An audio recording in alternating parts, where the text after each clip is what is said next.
Every one of us has a tender underbelly of our psyche. Everyone has something they are sensitive about, where even a gentle poke can feel more like a thwack. Comments don't slide off like water from a duck's back, rather we feel more like a sitting duck. But criticism is an inevitable part of life, and hearing reasonable negative feedback without overreacting is a life skill. If we can hear fair criticism of our actions without taking it personally, not only do we escape feeling hurt or shamed, we also keep criticism from escalating. By contrast, if we think you hurt my feelings so I'll hurt you back, we create more conflict and pain all around. So how can we take things less personally, both to benefit ourselves and others? How can we toughen up without becoming hard-hearted? Step 1.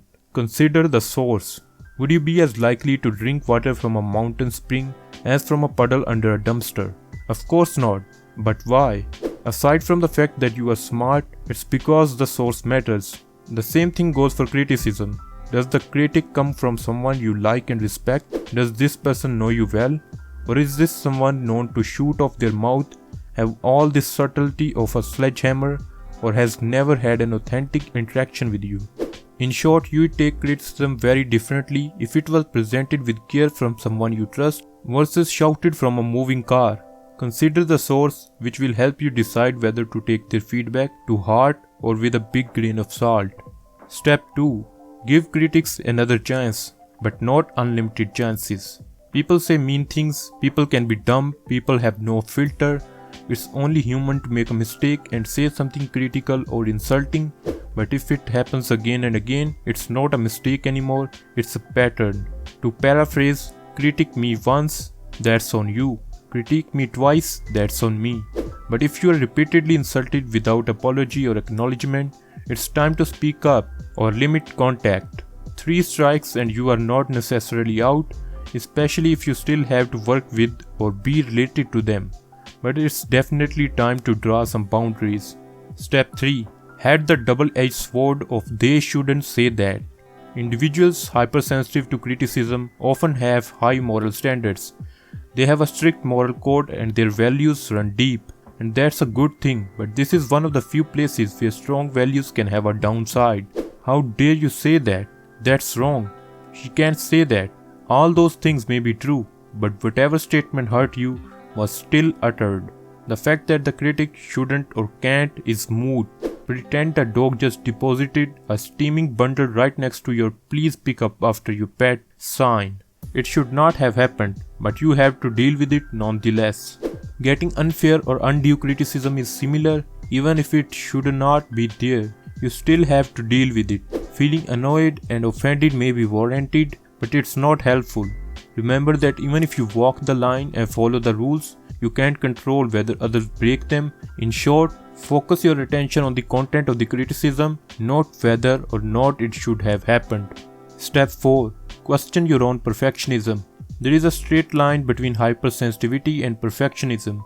Individuals who take things personally often work really hard to be blameless, flawless, or excellent precisely so no one will criticize them.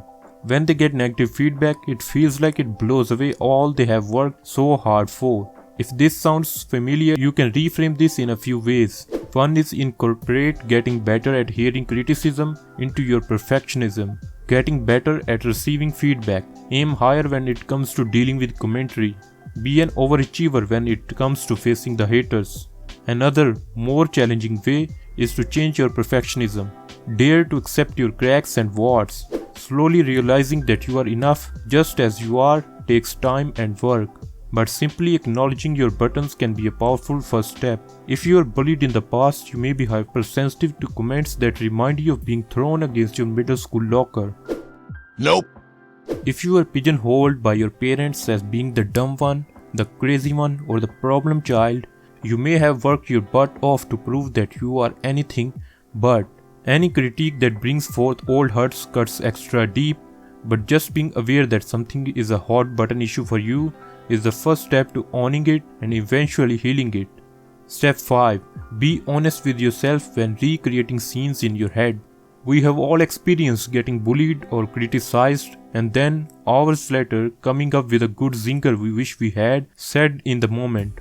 We replay the scene in our head, spinning out what we wanted to have happened instead of what actually went down. But replaying scenes in your head is a two-sided coin. In some cases it can be extremely helpful. If you replay the scene and imagine getting what you needed in the moment, feeling empowered, soothed or safe, it can be an extremely worthwhile daydream.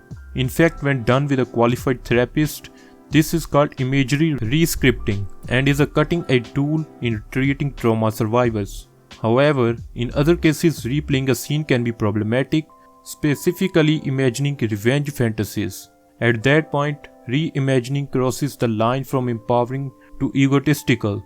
In fact, a study out of Louisiana State University found a link between how frequently people reimagined interactions and covert narcissism, the version of narcissism associated with low self-esteem rather than I am the greatest grandiosity. Covert narcissism is the unenviable mix of being vulnerable and self-absorbed at the same time. The researchers found that frequently imagining scenes that were discrepant with reality, fantasizing about humiliating the ex you never see anymore, or imagining dressing down your boss and staging a power grab was tied to covert narcissism. Turns out covert narcissists envision conflict more often than non-narcissists and in addition imagine themselves dominating the interaction and controlling the relationship. So be aware when you replay those scenes in your head. If you are doing it to soothe and empower yourself, carry on. But if you are doing it to dominate your imagined enemy, consider trying out a healthier coping strategy instead. Step 6. Toe the line between taking things personally and being personally invested. To wrap things up, we'll do something surprising. We'll defend taking things personally. Now, taking things personally usually brings to mind images of silent fuming or screaming into our pillow. But there's something to be said for taking things to heart. The opposite of taking things personally is to depersonalize them. And when you depersonalize an action or a role, it quickly loses its value. Taking your jobs personally means being invested, while depersonalizing it means showing up only for a paycheck. Taking a passion personally means being engaged, while detaching guarantees lackluster results at best. So oddly, let things get to you. Take them personally in the best way possible. Find a happy medium between being hypersensitive and caring deeply. All in all, take your work and relationships extremely personal. After all, this messy, imperfect, glorious life of yours belongs to you.